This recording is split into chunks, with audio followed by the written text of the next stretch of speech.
I want to welcome everybody tonight. My name is Catherine Frank. I'm the director for the Osher Lifelong Learning Institute, and I see mostly familiar faces here, but if you're not an OLLI member, I welcome you.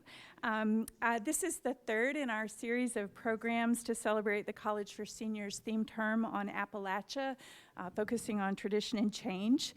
We've been looking at the history, environment, music, art, and literature of our region, both to celebrate and to understand what we've been getting wrong about Appalachia and what we can continue to learn, protect, and change. So I hope that you'll plan to join us on Friday, October 25th at 7 p.m. to hear another Kentucky writer, Silas House, who will share some parts of his documentary film, Hillbilly, and talk about some of his own work to suggest what's changing in the region and what we might have missed all along.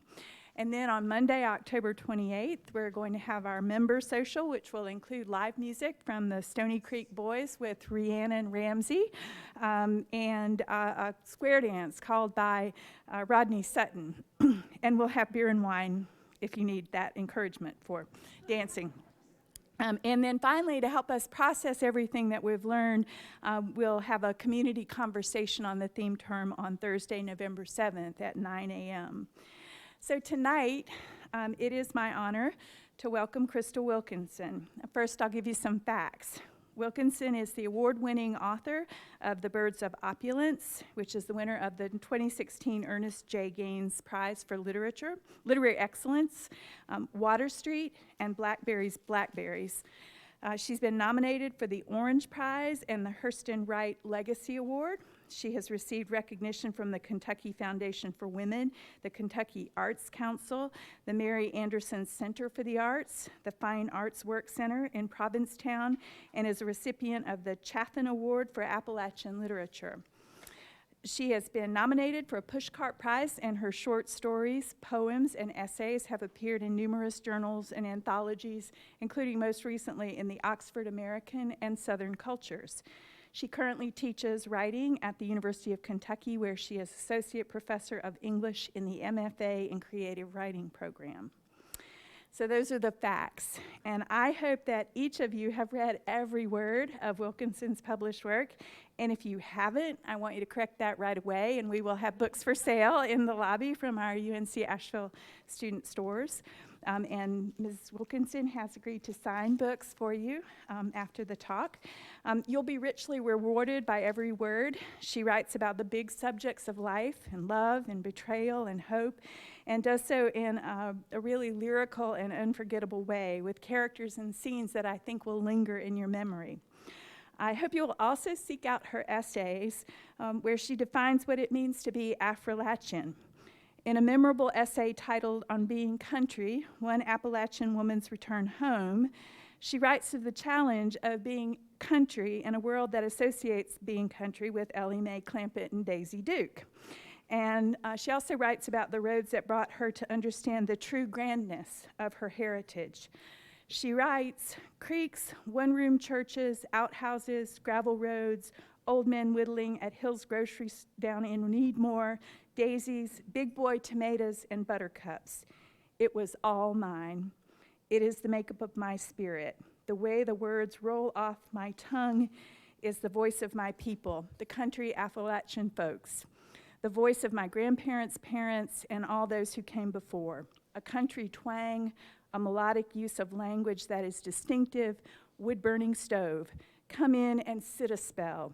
The patchwork quilt, summer swimming hole, sweet iced tea, you are always welcome here, warm.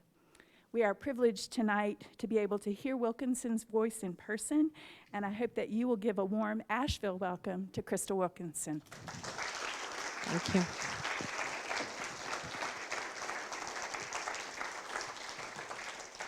Thank you so much. It's so good to be here with you all. And as you can see, I have brought my family and several of my ancestors with me. So I'm going to let them play. I enjoy when I bring them with me, and then I'll introduce you to them at the end. You'll hear a little bit about most of them as we go through. So I wanted to begin with a couple of poems about my grandparents. She sips back at 4 a.m., comes humming, her voice like sorghum, laughing me a song. She folds coffee and cream fingers around the roundness of her belly, her face full twilight. She draws well water. We plant rows of corn, greens, and Easter lilies. She stops, bends, rolls her knee stocking tight. I look, she strings, snaps Blue Lake beans into the folds of her skirt. She beats cake batter. I watch, she pours.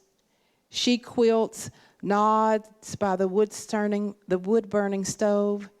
The thimble drops from her finger. She slides back to memory. My granny was a sight to this world. A mole to the right of her nose, a righteous woman with coal-black hair which halted at her shoulder blades. She stayed beautiful, cured colic, planted daffodils, planted onion and beans and tomatoes, made souse from hogs' heads, wrung many a chicken neck, took in washing from the white folk, and cleaned their houses, birthed 7 babies, then took me in when she was 50. A smile you could live in, married at 13, watched her grandpappy pee behind the house. Born redheaded, a breath of fire in her belly. My granny was a sight to this world. And this one is about my grandfather. I have a series of poems. I'm working on a collection called the Water Witch poems. And my grandfather was a water witch. Anybody know what a water witch is? A dowser, yeah. So he was a water witch. A water witch is a dowser. Yeah, so he, I think it was usually a peach tree.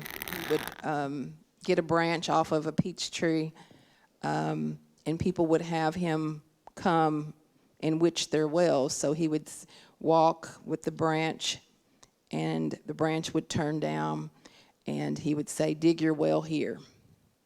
And he died being 100% correct. So I think he had the gift. The other thing about my grandfather was that he couldn't read, but he was a mathematician. I got in trouble many, many times as a child by reading my math problems aloud, and my grandfather would solve them. And so I would go to school, and I'd have the answer, and my teacher would say, "How'd you get this?" And I'd say, "Well, you got to ask my granddaddy." Then I'd get in trouble. So this poem is about what he could read. The Water Witch on Reading. Oh, I cipher pretty good, and can't no white man cheat me on my crops or on my change at the feed store. I'm known around these parts for being able to remove a wart with a bean. I'm the one they come to when they want their well witched, and nigh everybody asks me how many snows we're going to have come winter, or when they need to pull a baby from a mama's teat. Man from way off stopped here once for me to teach him how to make sorghum. Been learning all my life. I can read a map, can read a man's eyes and see if he's truthful. I can level a girder by sight. I can read the tremble in a cow's gut, a man's footprints in the mud. I can read a man's heart to see if he's right with the Lord, though it ain't my place to say. I can read time by my own shadow. I can read the corner of Christine's red mouth and tell if she's mad at me. Only thing I can't read is words. So I wanted to talk a little bit more about my grandparents. I certainly would not be where I am now without them. My grandparents took me in when I was 6 weeks old, and they raised me. My grandfather had a 3rd grade education. My grandmother had an 8th grade education. My grandmother always wanted to be a teacher, but she ended up being a domestic worker and cleaning houses for the teachers, the white teachers in town. My grandfather got to work independently. He was a farmer his whole life and worked beside a lot of other farmers. The tobacco farmers in our neighborhood, in our holler, really. I'm city now, so I use that word neighborhood, but it was really up our holler. The tobacco farmers would go together and co-op. So he had sort of power in the community, and my grandmother, I think, always felt that she was not empowered. Like I said, she wanted to be a teacher. Her parents wouldn't allow her to be a teacher. She wasn't allowed to leave the town to go to the teacher's college. And it was out of fear. You know, mountain people are protective. But what would happen back in those days, because things weren't integrated, is that they would bring the teachers into the family. So they would hire a teacher from way off, bring her, it was always a woman, bring her into the community, and then the different families would house the teacher. And they would go in together, the families would go in together and pay for the teacher. So in my great-grandparents' experience, they had seen teachers molested by various family members or treated mean or not have anything to eat or not be paid properly. So they had a great fear about my grandmother going off somewhere to be a teacher. So they decided what she should do is marry my grandfather. So she got married at 13 and began having children. My grandparents were an interesting pair. I don't think I have a photograph of them side by side, but she claimed she was 5 foot tall, but she was 4'11", and he was 6 foot tall. He was a very quiet man, a great storyteller, but he never said anything unless he felt like words need to be spoken. She was very loud and feisty and would tell you what was on her mind.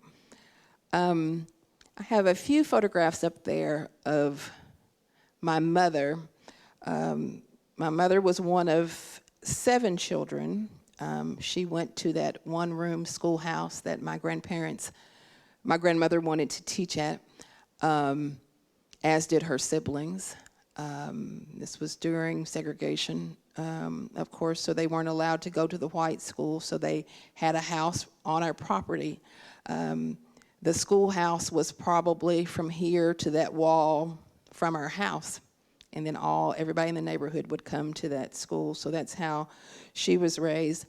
The reason my grandparents ended up raising me is because my mother had what they called a nervous breakdown. So in 1960, she was institutionalized and was institutionalized in and out for about 10 years. So that's why my grandparents raised me. And I think that mental illness is one of the haunts in my work, which I'll talk a little bit about that in a few minutes. But I always have some thread of truth in my work about mental illness, and that's because of my mama. She eventually got on psychotropic drugs and ended up being, fine. She operated in society and was able to work and take care of herself, but I never lived with her again. I wanted to talk a little bit about, have you all heard of the Affrilachian poets? So I went to college at 16, graduated from high school at 16 and went to college. I was so shy as a child that I didn't know what to major in. I was already writing as a child. And so we went into, me and my 3rd grade educated and my 8th grade educated grandparents went into the counselor's office. I was very bashful with my head down. They asked my grandparents all the questions. What does she want to do? My grandmother said she wants to write. She wants to be a writer, so they said that I should major in journalism. So I majored in journalism in college because that's what they decided. I went through and I got my journalism degree, but of course, I was always in trouble because, you know, what do you do when you really want to write fiction and you're majoring in journalism and you're also bashful? Instead of going and interviewing those people you're supposed to interview, you make the story up. And then, because you was raised in the church by two very religious people, then you feel really guilty about that and tell on yourself, and your A goes from being an A to being an F. But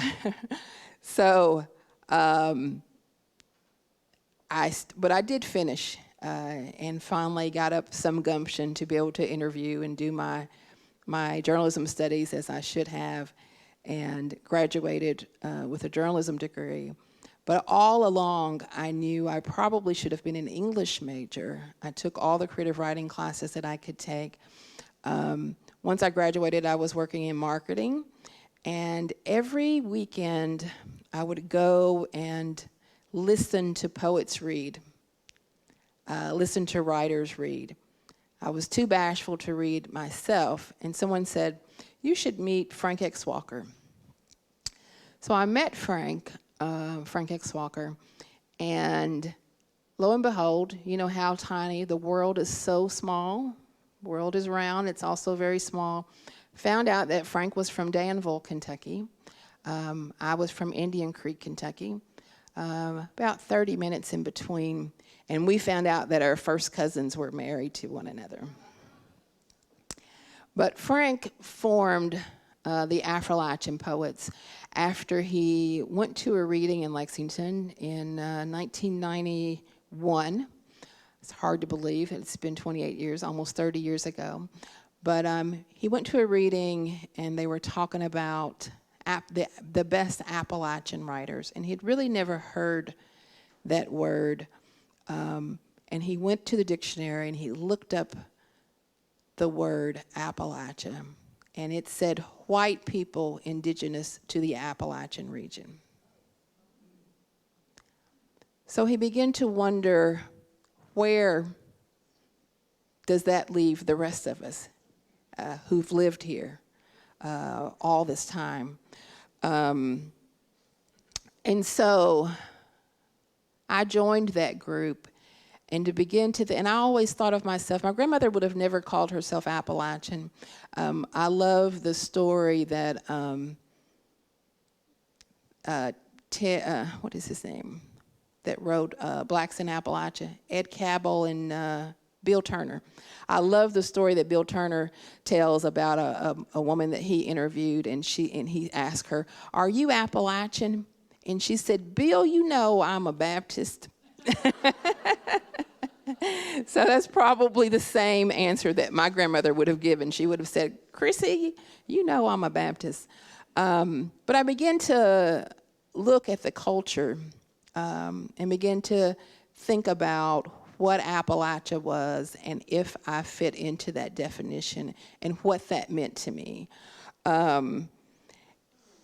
And all along I was thinking about, you know, W.E.B. Du Bois talks about double consciousness, this dual consciousness. I also felt like a bifurcated woman, a bifurcated writer. When I was writing something rural, I would go and I would hang out with Gurney Norman and got to know Wendell Berry, and I felt very much at home with all of those folks. Bobby Ann Mason, Georgia the Lion.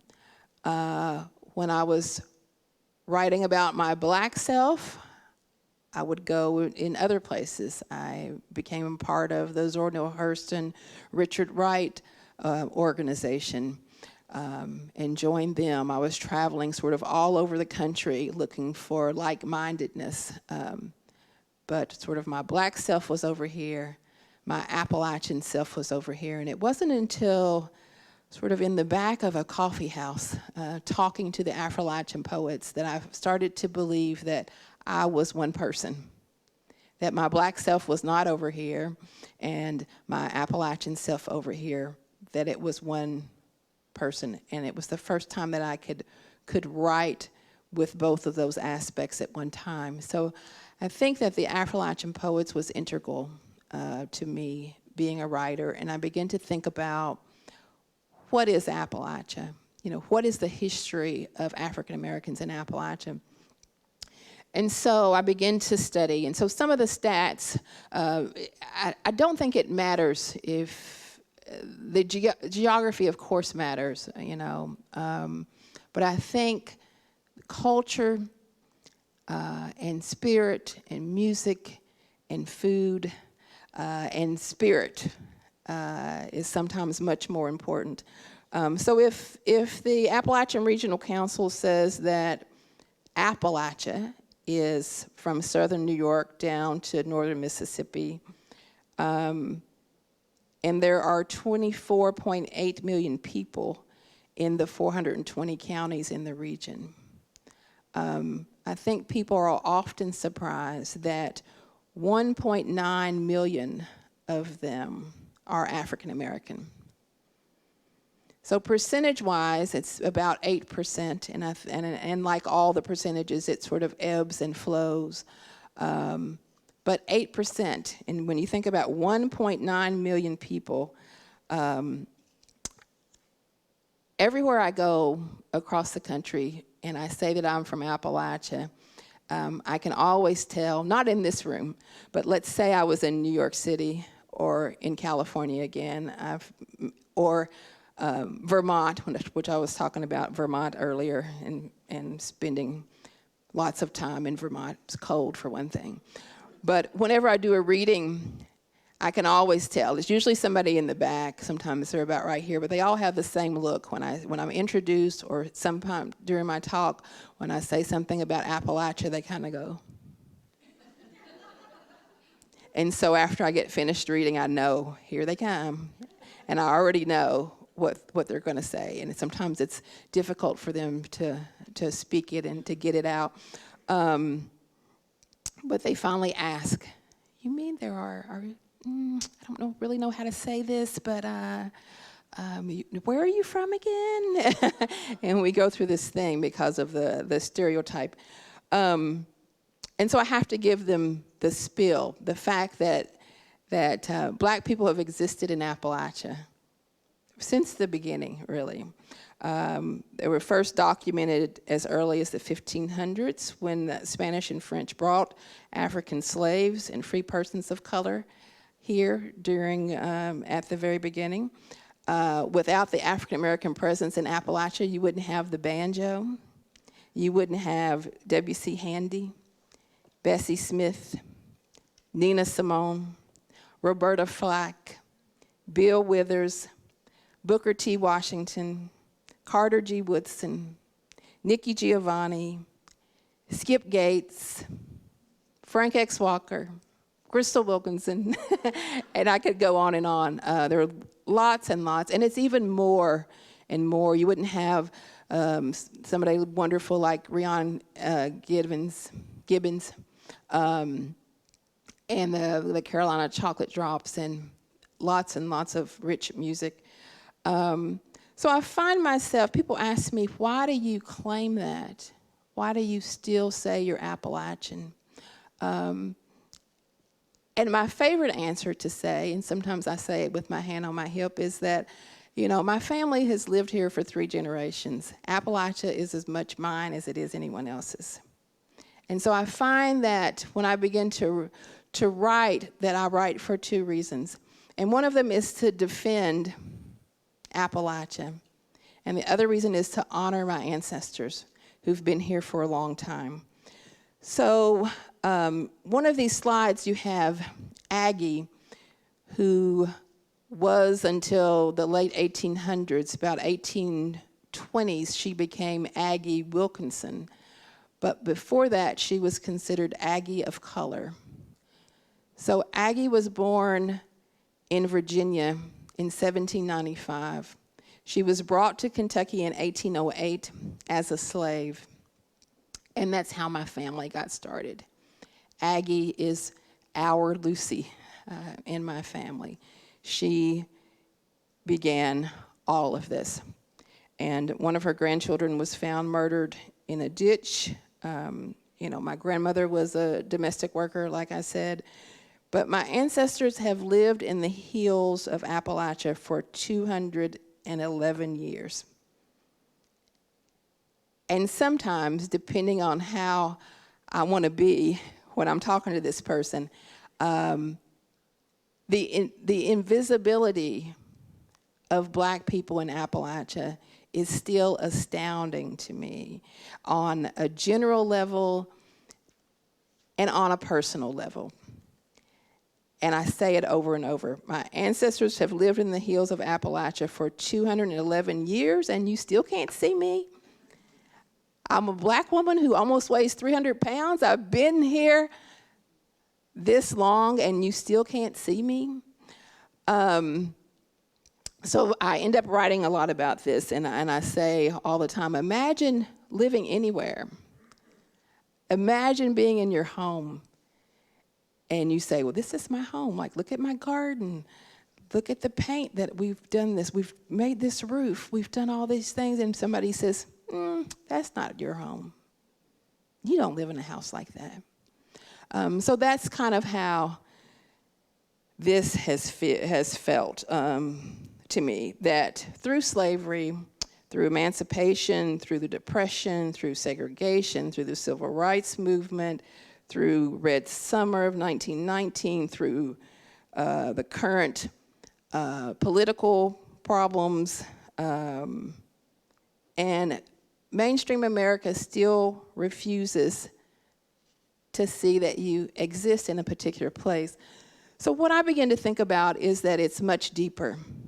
So if all Appalachians are white, and all Appalachians can't speak very well, if they're barefoot, if they're Mountain Dew guzzling people, if they're gun-toting, moonshine-drinking, whatever, all of those stereotypes, then mainstream America doesn't want to believe that there's any diversity. They don't want to believe that black Appalachians exist, or gay Appalachians exist, or educated Appalachians exist, or wealthy Appalachians exist, because then that crumbles the idea of the scapegoat, of making Appalachia the scapegoat. All of that begins to crumble.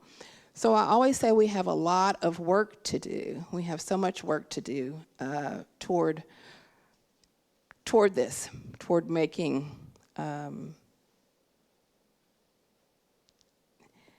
you know what, it boils down to being able to see. It's not just, I'm talking about as an African American in Appalachia, but it's not just us, it's all of us. Mainstream America does not want to see our humanity and our complexity as a people.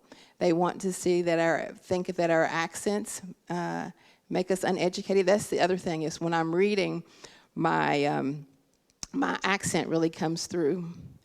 And then I see another head. So if that head's cocked this way, that doesn't believe I live in Appalachia, when I start reading and you hear my accent, then the head goes this way. And they come up and say, have you always spoken like that? And I say, my people have been here for 211 years. I think we've pretty much spoken that way the whole time.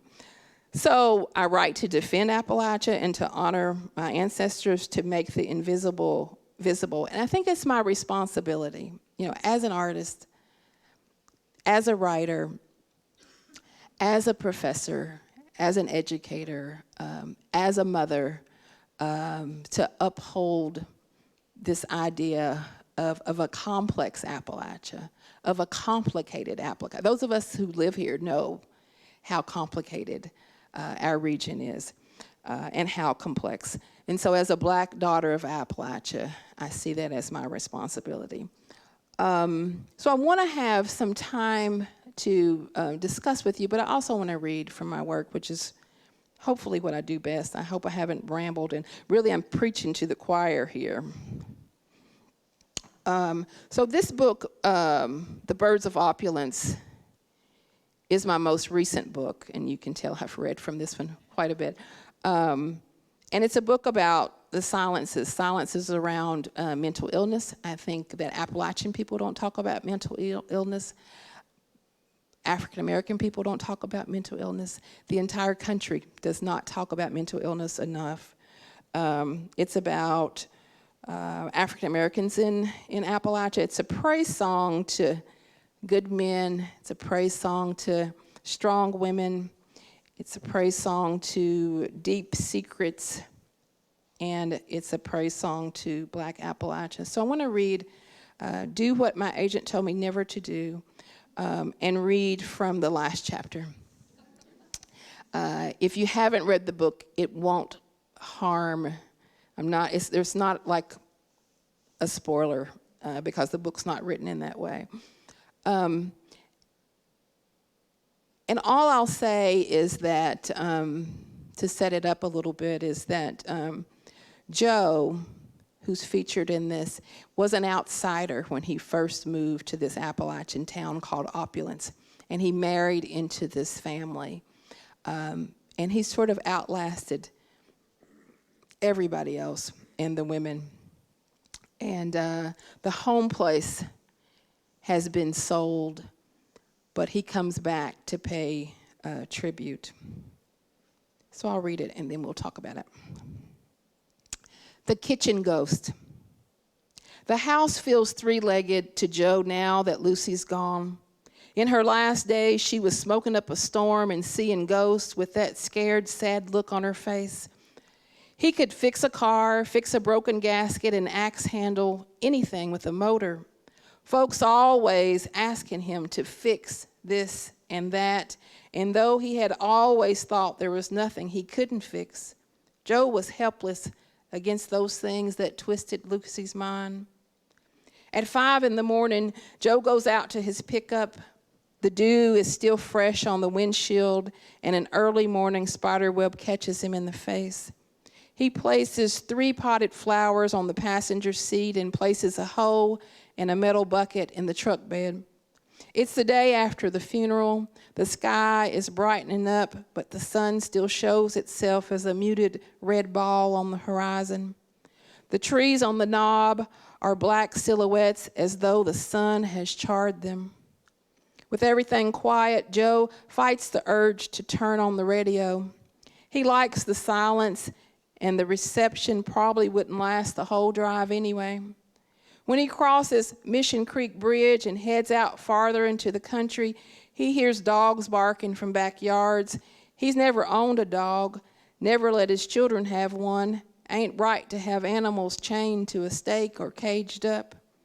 As the sun rises, everything that looked dead changes into shades of green and brown. Farmers who've likely been up before daylight throw up their hands at him and he nods back. There are not as many black farmers out here as there used to be. Most of them either passed away or left the country for work in the city years ago. And not many of the children ever moved back after they went off to college. He sees the farmers along the way on tractors with hoes or rakes in their hands. The dairy farmers with their buckets. Otis Turner cleaning out a pig stall.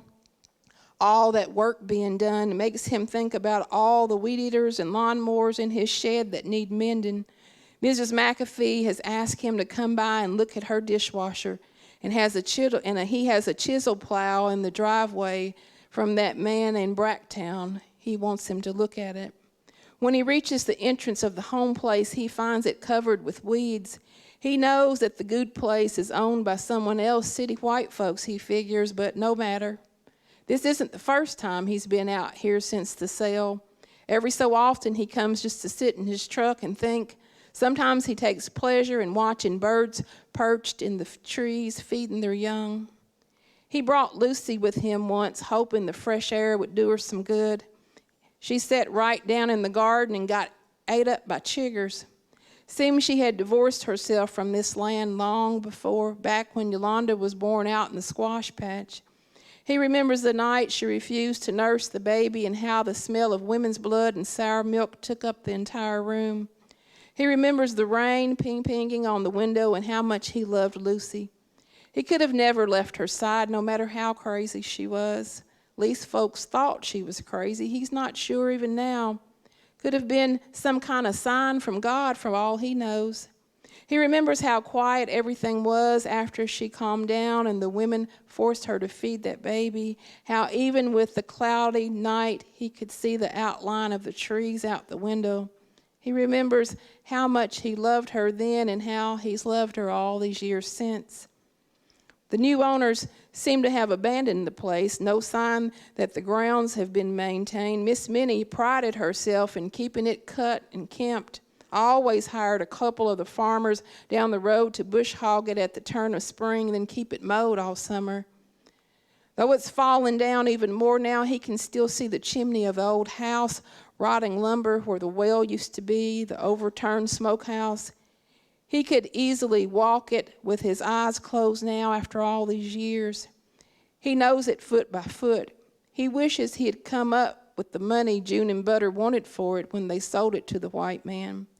Joe removes pots from the truck and sits them on the ground, then takes the hoe and water bucket from the truck bed. He's got some age on him now, but his stride is still good. He carries the first pot out to a spot just beyond the well, facing the hills. The morning is brisk, and he feels the chill across his cheeks. He then goes to the garden spot, which is easy to find because onions have grown wild and are sprouting all over. He can't help but marvel, like he does every time he comes here, that Yolanda was born in this garden. He digs the hole, plants the rose bush, and says, "For my beloved Lucy, mother of my children, my life, amen." His voice box chokes up, and the words come out weaker than he intended. "Amen, amen, amen," he says, and then stands back and looks at the fine job he's done. He stands looking around the place, thinking about Lucy's last days and how she kept on talking about those ghosts. Said she'd been going on about her mother, her grandmother, her great-grandmother. "Lucy, them old women did the best they could," he told her. Kitchen ghosts, she'd called them, kept saying, "Mama gone, Granny gone, Ruth's still here." For the life of him, he still doesn't know what she meant. Must have been her mind talking, them pills didn't do any good, and then Yolanda with those spells, those panic attacks, as she calls them. He wonders if he might have brought this on his family somehow. He can't help but think that if he'd tried hard enough, he could have fixed it like a sputtering engine or battery gone bad. He hangs his head and looks at the grass. Flowers are beginning to bud, their little heads straining towards the light from the soil. He could stay here a week and no one would find him, but the children would worry. He thinks of Yolanda and Kevin riding along the back roads in search of him, grieving again. He can't bear thoughts of them losing someone else. He is all they have now. He puts his hand in his pockets and kicks at a beetle. He wonders if there are any copperheads thawing out. Behind him, he hears an engine, and he knows it's a Mack truck before he turns around. If he listens closely, Joe is sure he can identify the exact model. He turns around, and a man with a ruddy face and red flannel shirt steps from the cab. He is unshaven, and Joe notices his lips are chapped, like he's in need of water. "You got a reason to be here?" the man says. "This was my family's land, just paying respects," Joe says. The man says, "Well, get it done, because we're digging a pond out here." The Goods were never his blood family, but he's found his place among them and would fight to the death for any Good alive or dead. "Ain't never been no pond here," Joe says. "Used to be a old man, you best get going." The man wipes sweat from his forehead and looks at his watch. Joe sees a hummingbird on the honeysuckle vines along the fence row and stands there watching it. He closes his eyes against finding Lucy on that floor and how there was nothing he could do. Nothing no doctor could do either. When he tried to sleep last night, that image kept popping into his head and he woke up in a cold sweat. He missed her, felt like a man with his insides scooped out. I'm a-going, Joe says. He walks slowly toward his pickup. Get on with it then. We got a day's work, the man says. The truck revs up and heads for the center of the property, and two men roll off a Caterpillar. Joe stands and watches the men doing their work. He kneels down in the dirt, whispering every good name he has ever heard spoken, and pours the remaining water in the bucket into the ground. He thinks of Lucy when they first married and how her mother and grandmother told stories up into the night before he and Lucy took to their marriage bed. His initiation, he thinks now. He remembers how wide they opened their arms to him and how quickly they took him in for their own. He shifts the weights of his hips, trying and keep his right knee from flaring up again. Lately, he'd been plagued by bursitis. He knows that he should get in his pickup and move on back toward home, but he stays there watching as they dig down into that dirt to make way for this pond. He's sure the children are back home at the house by now, wondering where he is. He stands there now, invisible to the working men, stands while the hole in the earth widens, sees the land devoured by the machine and the shovels. He is sure that if he lays his head on the ground, he will hear the voices of the Good clan bringing in the day with a dirge. When he leaves the home place, it is well past noon. He rides back toward his house, convinced that all that's left there are those things out back that need fixing. After the children and the grandchildren and the church women and his friends have left, he will be alone for the second night in more years than he can remember. And yet a week from now, though, he will still be filled with a deep sorrow. Joe will roar with laughter. John Turner, one of the farmers, will walk into Sam Eaton's little store where workers come to jabber and whittle. Joe, he'll say, did you hear what happened? Every man in the store will stop to hear the story. They'll hover over their hog's head cheese and bologna sandwiches wrapped in butcher paper. They'll start gulping down their little Coca-Colas filled with peanuts to listen. Who told me that them men that brought up Miss Minnie's place was just a digging on that pond? They dug and dug off and on a week, but wasn't quite finished, so they left their bulldozer parked there up on that side, up on the side there, up on that bank. All the men will shake their heads. They will all know just the spot. Right up there, you know where that little hill next to the smokehouse dips down a little? Yeah, Joe will say. Well, if it don't beat the devil, but them old boys left that caterpillar in that spot where some of them old-time people had found that underground spring years ago. The men will nod knowingly in unison. They say this old man had witched that well there, but anyway, on Saturday it come the awfulest rain you ever did see. The men will lean in close because Turner's always been a fine storyteller. They'll be quiet as children, restless for the end. Turner will stop and chuckle a bit and make them wait for what comes next. When them old boys come back on Monday, all they could see is the tip-tot of that seat of that dozer. Said the man that bought the place had to pay double to have somebody come out there and pull that dozer out before they could start up again. We all been laughing about it out yonder since. Turner will slap his thigh, then slap Joe on the back. Miss Minnie's people done come back and gave them folks a piece of their minds. I wouldn't be a bit surprised if it wasn't Miss Minnie herself leading them all to flood that dozer out. All the men will laugh, but it will be Joe Brown who will laugh the loudest and the longest, because deep down he will know it to be true. Miss Minnie and Tookie and even his sweet Lucy, all them women who held up the world, were out there that day working that dozer. Tookie and Lucy shifting the gears, pulling it first up and back, easy as baking a pie.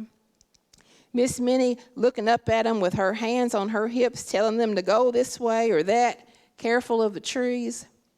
Joe Brown will look out the store window and watch the sun slide in like a stream of butter. He'll notice the limbs on the birch tree out there in Sam Eaton's yard, fresh with green buds. Then he'll see the three birds up high in the tree, and he'll clap his hands and laugh again, knowing those three women are there with him now, too, still.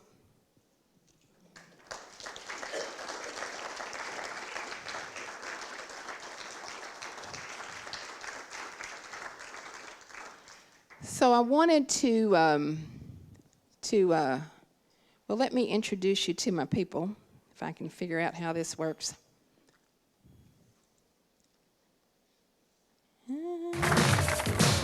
That's not how it works. Everybody's jamming.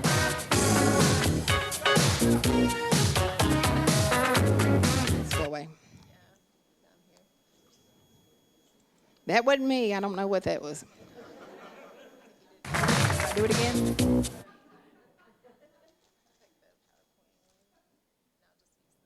The arrows. The music. We could have a dance party, but you know. So this is my grandfather, Silas. This is me and my mother out by my Aunt Florence's place. That's another picture of my mother. That was after she was in the hospital the first time. And this was taken in Danville. That's my grandmother sitting in our living room sewing. And those of you all that I had lunch with, you can see her. I didn't realize that. You can see her. We were talking about Christmas cactuses. You can see her Christmas cactus there in the corner. That's our smokehouse. Now this, I've been doing a lot of research on Aggie. So this is where we get the Wilkinson name. So that's Tarleton Wilkinson, who was her owner, and also the father of her 10 children. So in 1824, this is part of a document where he deeds her a feather bedstead, 4 plates. Oh, what happened here? Use the arrows, it'll override the... A feather bed, 4 plates, silverware. He deeds her all of these household items. I'm not really sure why. I'm working on writing some fiction about them, so it's been interesting to find out. But they had 10 children, and they show up in the census as a couple, which is unusual for that time period.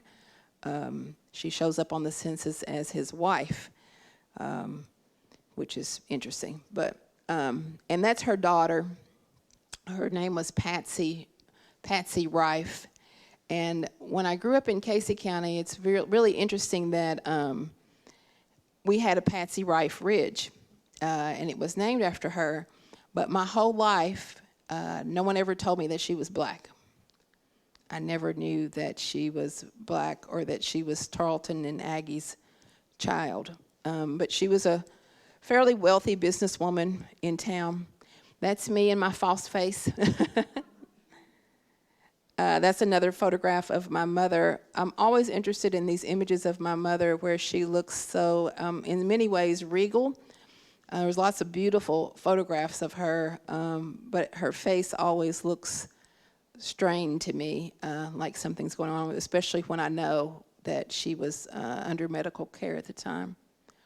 That's me and my grandmother by the smokehouse. This is my grandfather's brother, so that's Uncle Ed and Aunt Cor.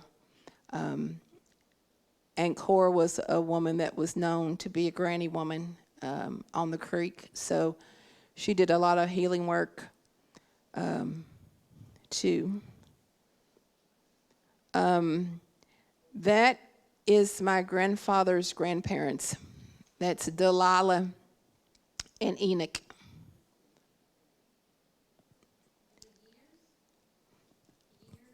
What year? I'm not sure what year that would have been, but he was born in 1909. Yeah. But I mean, my grandfather was born in 1909. Yeah. That is some uncles and a cousin in the tobacco field. Our family were not coal miners, but they were tobacco was how they mostly made their living. And then y'all know what those are. This is the advertising part. This is my books.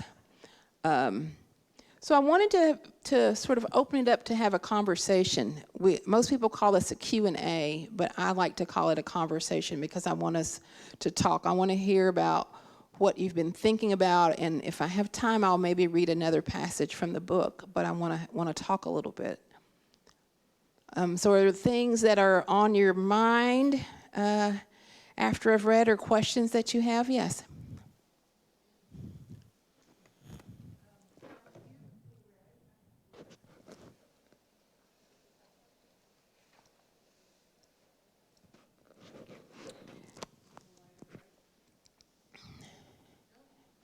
And you all have to know about me that I don't have any qualms with controversy. So if you have something to say or to ask that you feel like I'm too old to be embarrassed, I think.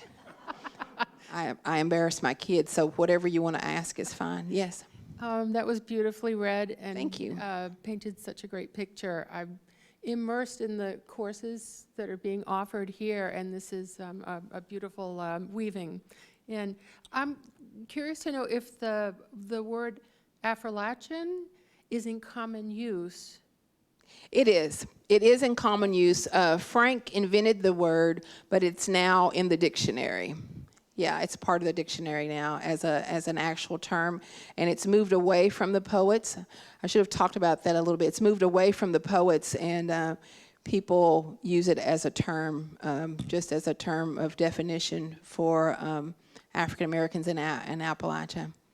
Not everyone uses it. It's actually, if you know Bill Turner, it's a word that Bill Turner loathes. Like, he really hates that we use that term.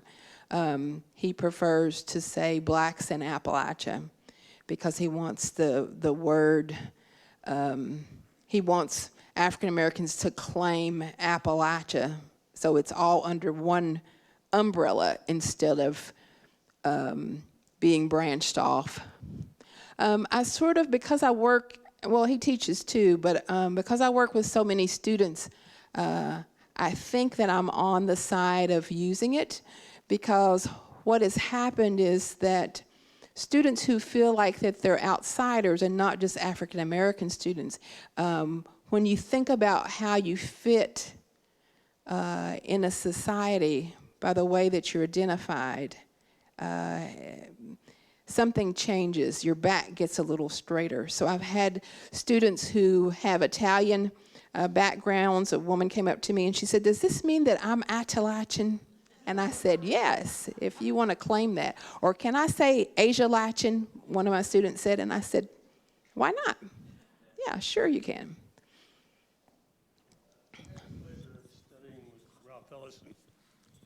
I had the pleasure of having Ralph Ellison as my professor. Actually, he was teaching the Russian novel. Yeah. But, of course, his most famous novel was The Invisible Man. And at the time, I had great difficulty kind of grasping the concept of being invisible. Mm-hmm. This was in New York State. I've since, being here for now 6 or 7 years, have begun to understand it.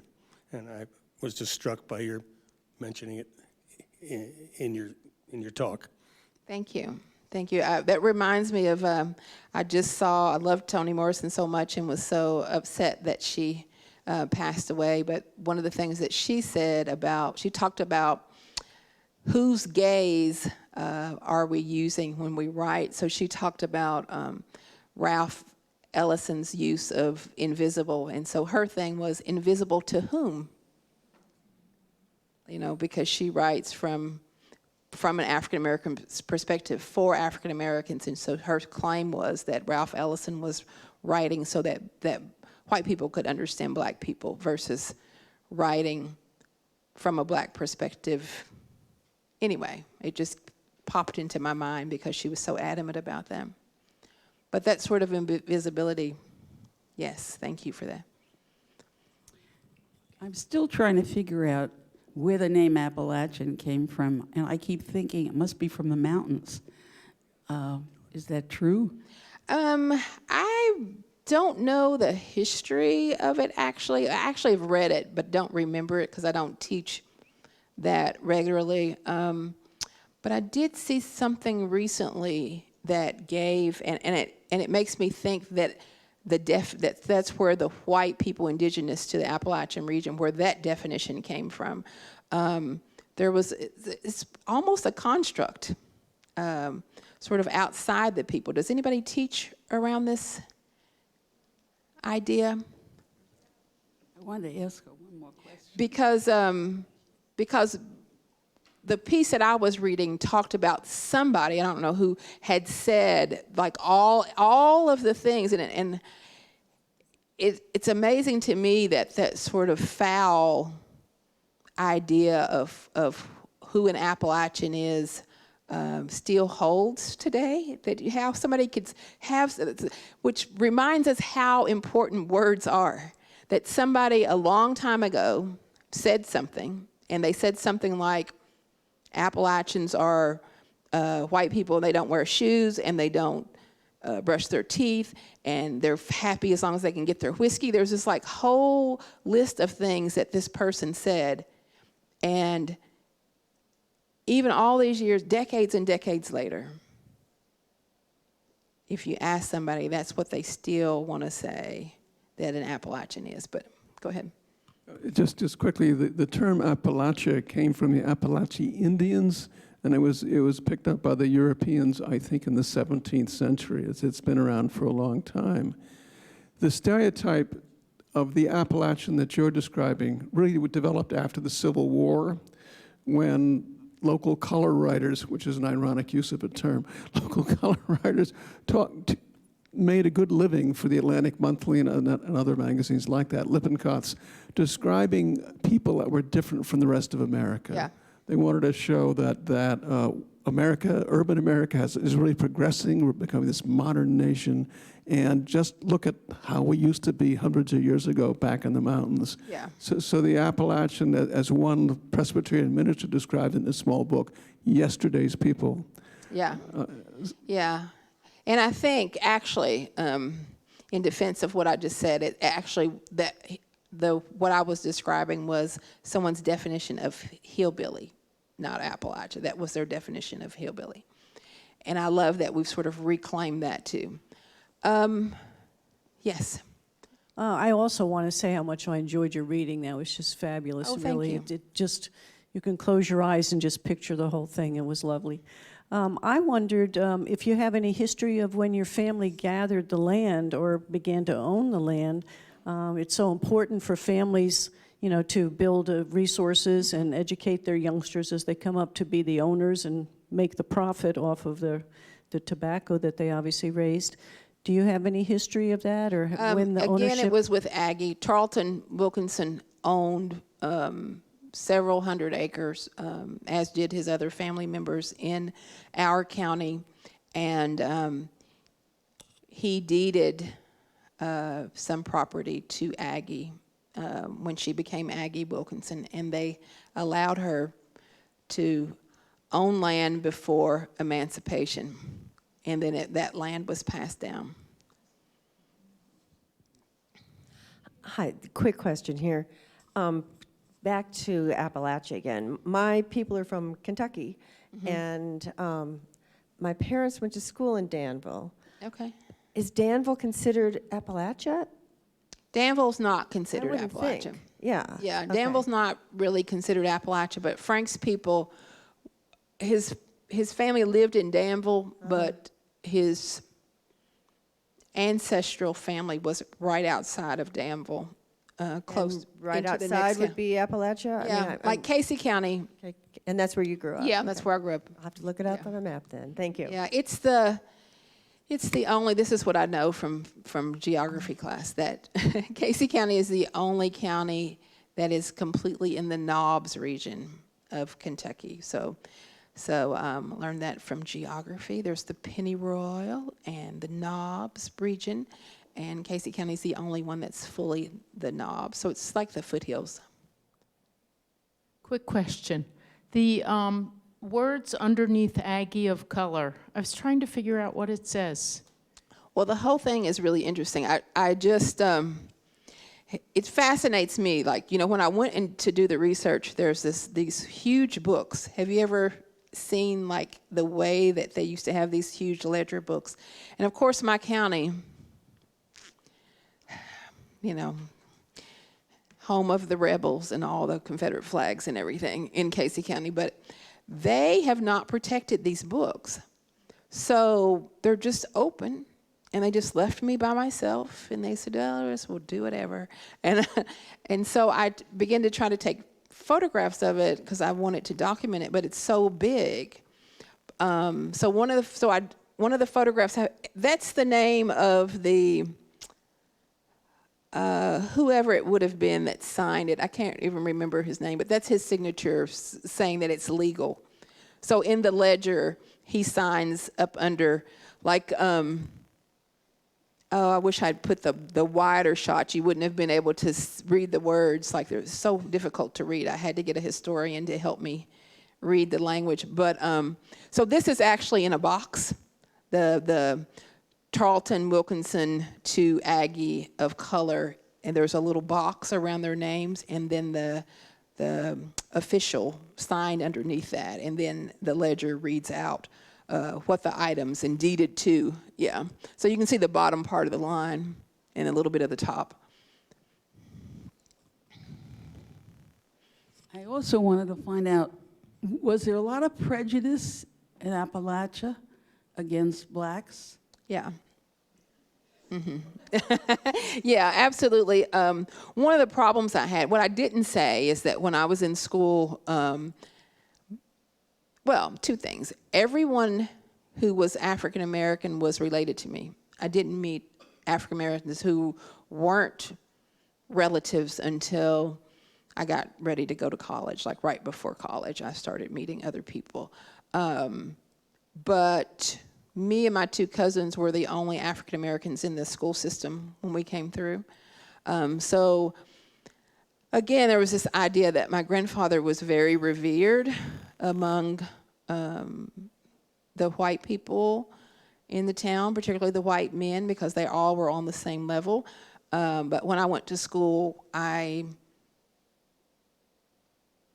got called names from the beginning, from Head Start all the way through graduation, every single day. Somebody called me a name every single day. Yeah. That was my life until I went to college. Yeah, it changed. Once I went to college, I mean, I can't say I've never been called the N-word ever again, because I certainly have, but it wasn't every day. And I was able to make friends and sort of be on my own at that point. As an educator, I wondered, there's a piece recently in the New York Times about that wealthy suburb in Ohio, Shaker Heights, and that there, again, a racial issue has emerged there, and the struggling. Shaker Heights has always been very proud of its integration, but in fact, there's a huge separation in academic achievement, as there is here in Asheville. And Asheville has been struggling with this forever. How do we close that achievement gap? Do you have any insights from your own experience in your own teaching about answers to this issue? Because Asheville certainly is not doing very well with it.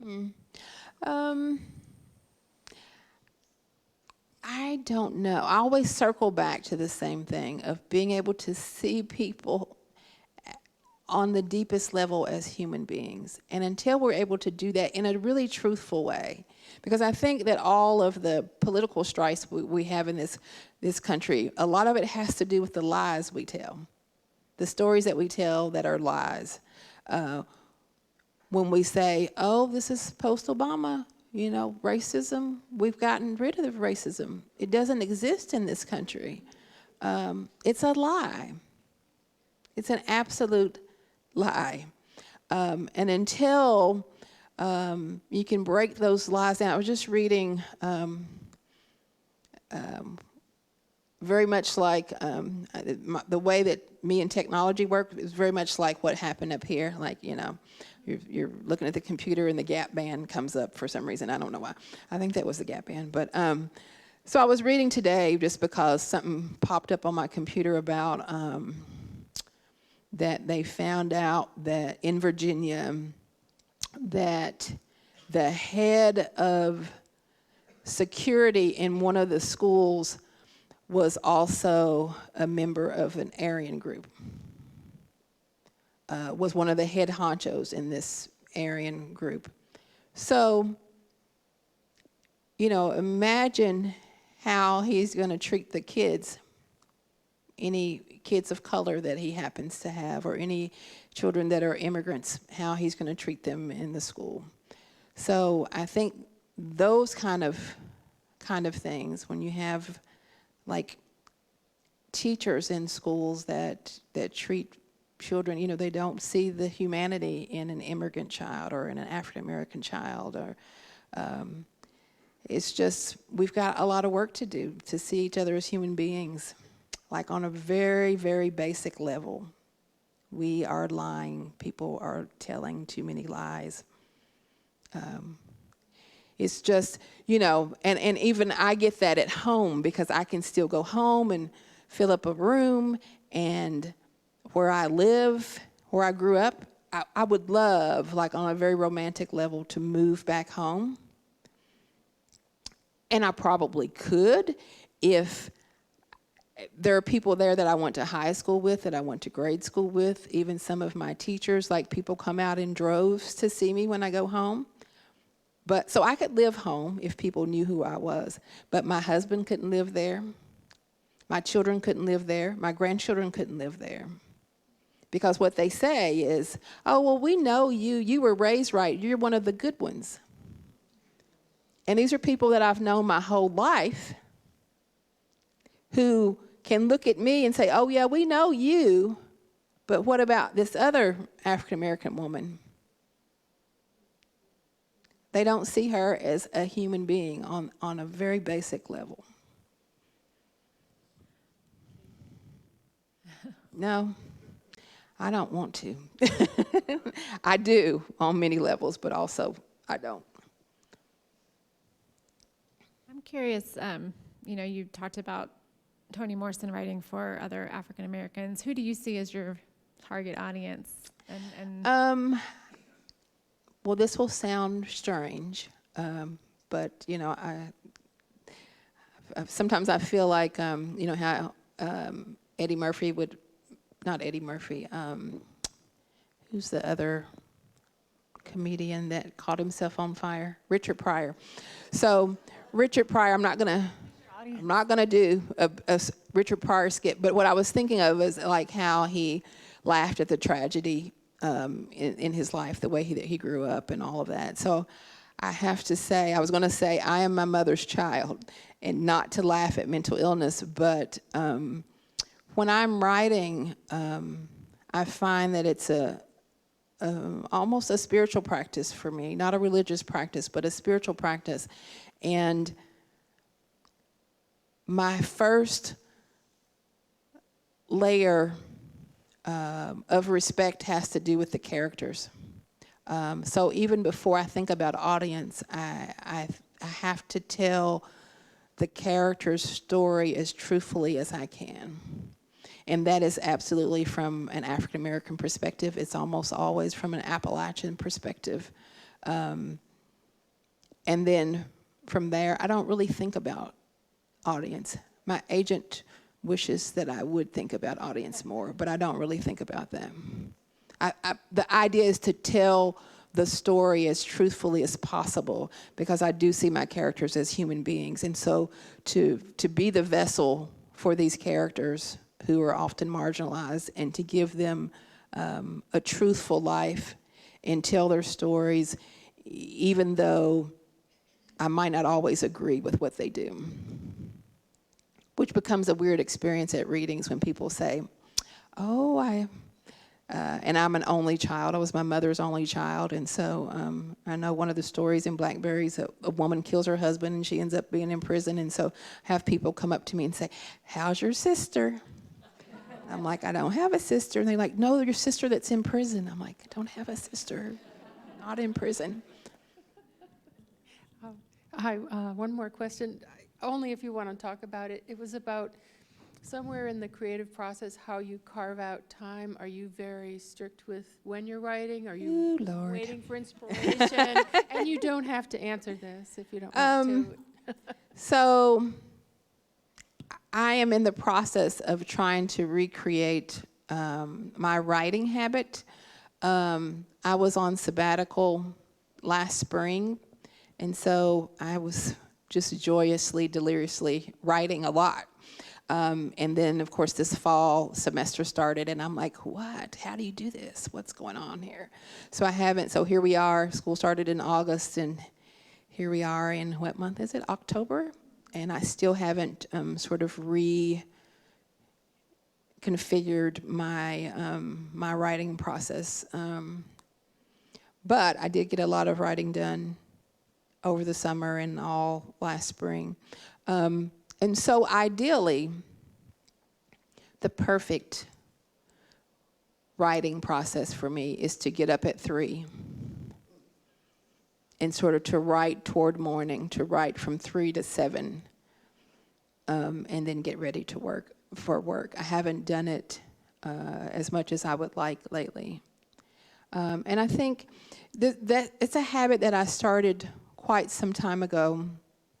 And I started it solo. And of course, you know, God, do I wish that she was here now. But I was writing sort of into the morning away from my mother. My mother was a clock. She called me every single day of her life at 7 a.m. It didn't matter if I said, Mom, I'm going to be in New York City for a week, and I have a class that starts at 8, and I got to prep. 7 a.m., she was calling me. It just didn't matter. And, of course, I wish I could get those phone calls now. But so I would get up at 3 and sort of write against, like, oh, okay, it's almost time. It's 6:30. Can I finish this, or should I just do something else before she calls? So it started that way, and then it became my habit, and then I would tell other people about my habit, and then so Nikki Finney, the poet, is a dear friend of mine, and so for many years we would call each other, like, you know, girl, are you up? I'm writing poems, you know, are you doing your work? Yes. And we would hang up real quick and then talk later, like just checking on each other and making sure we're up. So I'm trying to get back while the semester goes on. I don't want this whole semester to go by without me working on my new work. One of the pieces that I'm working on is about Aggie. This was supposed to be a quick piece to write about Aggie. I promised an editor that I would do sort of this quick piece, like doing these little small micro essays, sort of micro memoirs about my family, and I was going to go through the decades with the women. I was going to start with my grandmother and go back as far as I could. And of course, I felt like I knew all about my grandmother, so I wanted to start at the other end. And so I went back as far as I could, and I found Aggie, and I've been with Aggie ever since. Haven't escalated to get to my grandmother yet, so I'm eager to get back to see what Aggie's doing. I'm interested in how you were motivated to write as a child. You weren't read to, I assume. No, I was read to. You were? Yeah. My grandmother was adamant Oh, your grandmother. that I read. And I thought my grandfather could read when I was a child because he was always pretending like he could read. He would hold up the paper or hold up books. And it wasn't until I was older and I asked him one day, and he said, no, honey, I can't read. But you were you told, I mean, your language is so beautiful. There was a lot of, you were told stories as a child? I was told, well, Appalachia and black. So, yeah, there were lots of stories going on in our family all the time. And my grandfather was an excellent storyteller from the oral tradition. My grandmother read everything, and then she taught me how to read. So I knew how to read before I went to school, and that's how I ended up graduating at 16, because I was reading on a much higher level early on. I always make a joke that they skipped me because of the reading and writing. They didn't give me the math test. I think I couldn't tell time until I was, I don't know, I probably still can't, I don't know. I still do timetables on my fingers, but yes. At the beginning of this evening, either you or maybe Catherine mentioned an essay you wrote about being Affrilachian. Is that something that's in one of your books, or is that available online? No, it's in a book called Back Talk. There's something else. Back Talk from Appalachia. Yeah. And I can give you the citations. But I do have, well, it's another book, but I have a collection of essays that are forthcoming. Somebody I was talking to today was talking about foodways. I have a new essay, that was you. I have a new essay coming out in Emergence magazine that does what I was trying to do in that book in quick form. Like I start with with Aggie and talk about, it's called Kitchen Ghosts. So as you heard it in the book, but it's talking about the real kitchen ghosts. So it's talking about my grandmother and what Aggie would have cooked as a slave, and cooking habits and food and good food and bad food and necessary food. Somebody was trying to tell me how to make squirrel gravy online. I was like, no, thank you. It's like my grandfather and grandmother ate squirrels and possums and chitlins, so I didn't have to. I am going to use the description of the church ground picnic. Oh. In our Appalachian Foodways class. Okay. So. Dinner on the grounds. Yeah. Other questions? Other reading? Oh. Reading to close do I have out the time? evening? I don't know. Someone else may have another question. Last chance. I forgot about the reading part. Yeah, I'll just read a little bit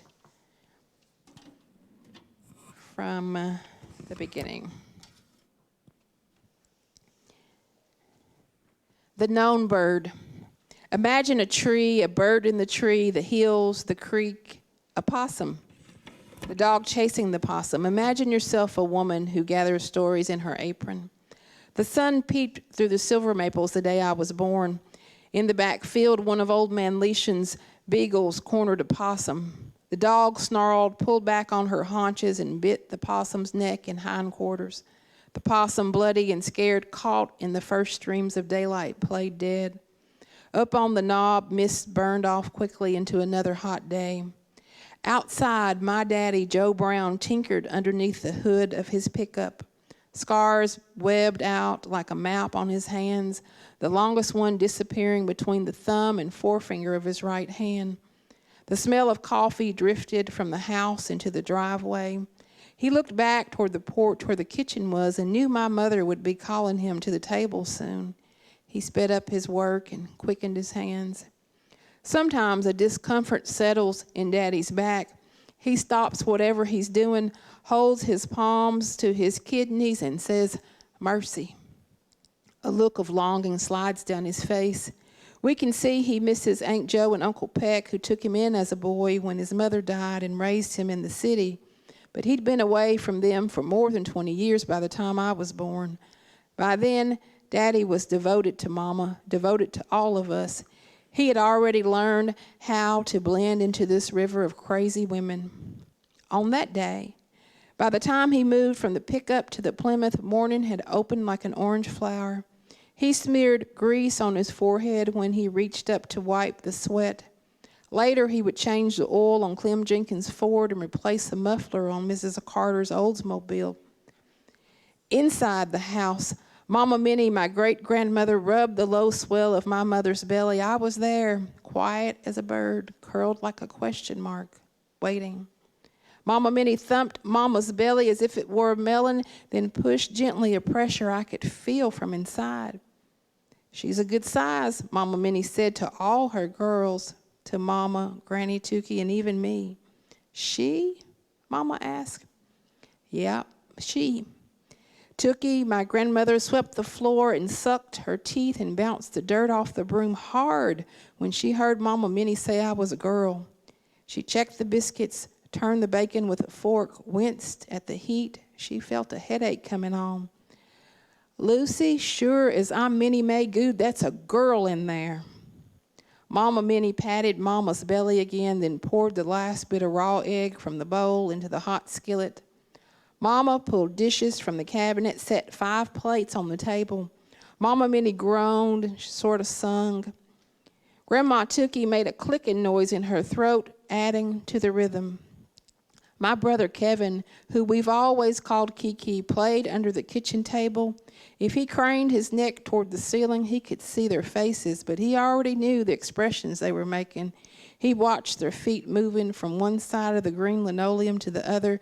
He knew their kitchen dance well. He pushed a car along the floor, letting it crash into the table leg. A growl grew louder in his stomach and blended with the scraping, the humming, the scooting sounds of his family. He watched Mama Minnie, Granny Tukey, and Mama already learning the ways of women. Mama poured coffee. Mama Minnie pulled out a stick of butter. Granny Tukey stirred a pan of sweet rice and couldn't stop herself from thinking her new grandchild should be another boy. Boy, give you less to worry about, she thought. But Mama Minnie was sure of the signs when she saw a bird on the window ledge. Not a Kentucky bird she could identify, a rare bird with a breast of red, freckled with yellow dots. She sunk the heavy skillet into the hot water, its weight straining against her wrists. The bird perched on a branch outside the window and ruffled its feathers, then pranced in a full circle before it looked Mama Minnie square in the face and cocked its pretty head like it was listening to what she had to say. Won't be long, she whispered to the listening bird and to herself.